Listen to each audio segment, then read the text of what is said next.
Hi மக்களே, எல்லாருக்கும் வணக்கம். நீங்கள் இன்றைக்கி தான் ஃபஸ்ட் டைமாக நம்ம வீடியோவை பார்க்குறீங்கன்னா ஃபஸ்ட்டு சப்ஸ்கிரைப் பண்ணிக்கோங்க. சப்ஸ்கிரைப் பண்ணிவிட்டு அந்த பெல் ஐக்கானை ப்ரெஸ் பண்ணிக்கோங்க. இப்போ நாங்கள் எதை பற்றி பேச போகிறோன்னா, டிஎன்பிஎஸ்சி குரூப் 2க்கு நீங்கள் அப்ளை பண்ணியிருக்கீங்களா? அப்போ இந்த வீடியோ உங்களுக்கு தான். ரீசெண்டாக ஒரு அப்டேட் ஒன்று கொடுத்துருக்காங்க. எல்லாருக்கும் மெசேஜ் அனுப்பிச்சிருக்காங்க டிஎன்பிஎஸ்சிலேருந்து. நீங்கள் ப்ளஸ் 2வில் என்ன குரூப் எடுத்து படிச்சிருக்கீங்க, பயாலஜி எடுத்திருக்கீங்களா, எஸ் ஆர் நோ அப்படின்றத கேட்டிருக்காங்க. அதுக்கு நீங்கள் என்ன பண்ணணும் அப்படிங்கிறத அவங்க மெசேஜாக அமைச்சிருக்காங்க. இதுதான் அந்த மெசேஜ்.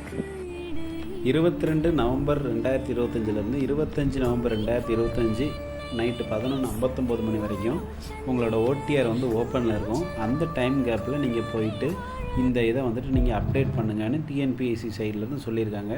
அதனால் யாரெல்லாம் அப்ளை பண்ணியிருக்கீங்களோ அவங்க மறக்காமல் இந்த அப்டேட்டை கொடுத்துட்டீங்க அப்படின்னா உங்களோட இது வேலிட் ஆகிரும். அப்படி இல்லை அப்படின்னா அதில் ஏதாச்சும் ஒரு ப்ராப்ளம் வருங்கிற மாதிரி சொல்லியிருக்கிறாங்க. அதனால் நீங்கள் இந்த இதை இந்த 4 நாளில் இந்த இதை மட்டும் நீங்கள் அப்டேட் பண்ணிடுங்க. எஸ் ஆர் நோ அதை மட்டும் செலக்ட் பண்ணிடுங்க. தேங்க்யூ.